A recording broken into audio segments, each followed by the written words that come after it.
ऐसा लगता है कि जैसे हम हर दिन और मुश्किलों में फंसते जा रहे हैं। मैं कितनी भी मेहनत कर लूं, हम आगे नहीं बढ़ पा रहे हैं।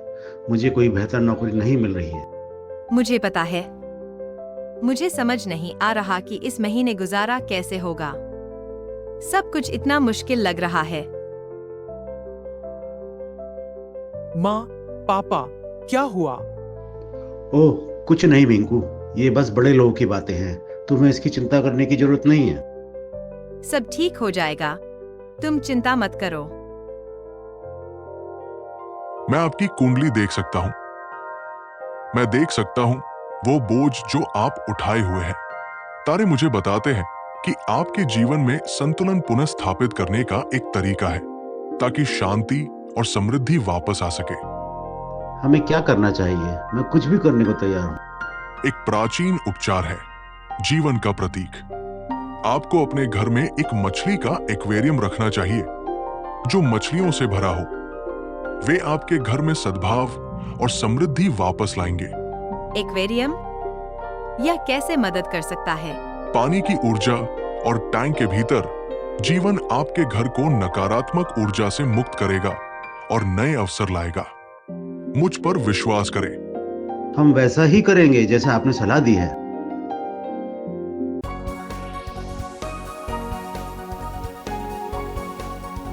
आह, क्या बेस्ट लाइफ है।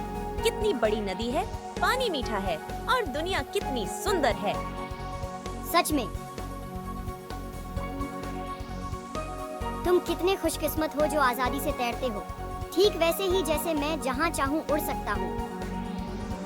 ओह नहीं, क्या हो रहा है? आज काफी बढ़िया शिकार हुआ। ये खूबसूरत मछली हमारे नए एक्वेरियम में शानदार लगेगी। मेरा घर, मेरी नदी। कोई भी जीव अपने घर से अलग नहीं किया जाना चाहिए। देखो मिंकू, आज मैंने क्या पकड़ा है। ये खास है, मैं महसूस कर सकता हूँ। मुझे लगता है कि ये वही संकेत है जिसका हम इंतजार कर रहे थे। यह बहुत सुंदर है। इसे एक्वेरियम में डालते हैं। देखो उस मछली को, वह हमसे अलग है। ये यहाँ की नहीं है। ये ठीक नहीं लग रहा। सब कुछ गलत सा लग रहा है। मैं यहाँ फिट नहीं बैठता। फिर से ये खाना सूखा और बेस्वाद है। वे हमें मुश्किल से खाना देते हैं और जब देते हैं तो हमेशा वही बचा खुचा खाना होता है। तो हम सबसे भी बुरे हाल में दिख रहे हो। तुमने कई दिनों से कुछ नहीं खाया। मुझे नदी की याद आती है। ताजा पानी, आजादी। तुम्हें क्या हुआ? तुम ठीक नहीं लग रहे हो। माँ, पापा, मछलियाँ बीमार हैं। पानी गंदा हो गया है और वे ठीक से खा नहीं रही हैं। यह तो बस एक मछली है मिंकू, यह ठीक हो जाएगी। हमें और भी जरूरी चिंताएं हैं बेटा। अब जाओ और पढ़ाई करो। मेरा दोस्त, क्या तुम वहाँ हो? तुम वापस आ गए। तुम बहुत बुरे दिख रहे हो। क्या हो रहा है? सब कुछ खराब हो रहा है।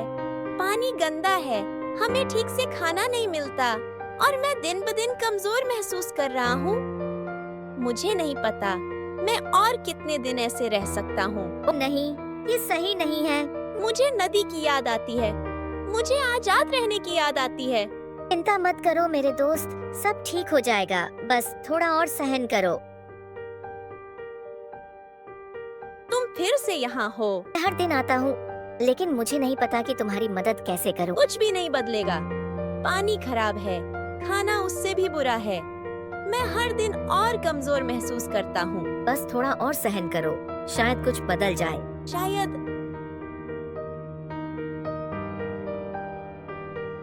ओह नहीं, मछली सही से नहीं तैर रही है। मुझे कुछ करना होगा।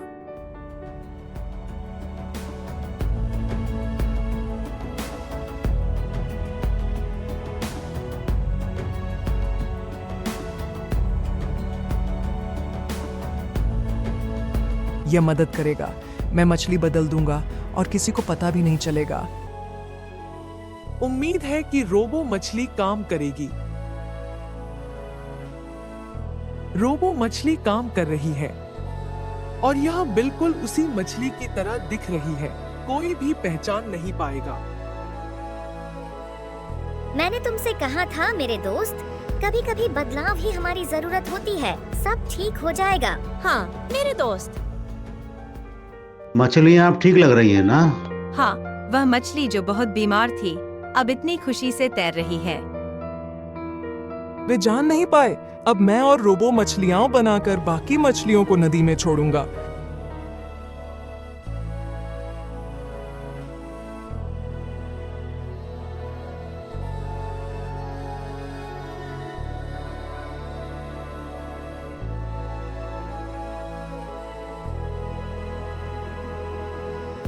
अब आप सब आजाद हैं। यह अजीब है।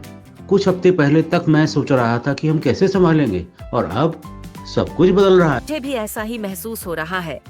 जो बोझ हमने इतने सालों तक उठाया था, अब वह हल्का लगने लगा है। ऐसा लगता है जैसे जिंदगी हमें एक नया मौका दे रही है। मुझे आज एक ऑफर मिला, बेहतर पद, बेहतर वेतन। क्या तुम यकीन कर सकते हो? सच में, ये तो बहुत अच्छी खबर है। तुम ये डिजर्व करते हो। हम सब करते हैं।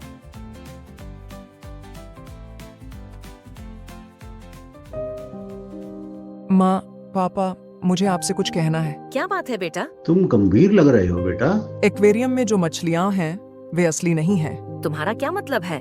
मैंने रोबोटिक मछलियां बनाई थीं और धीरे धीरे मैंने असली मछलियों को बदल दिया।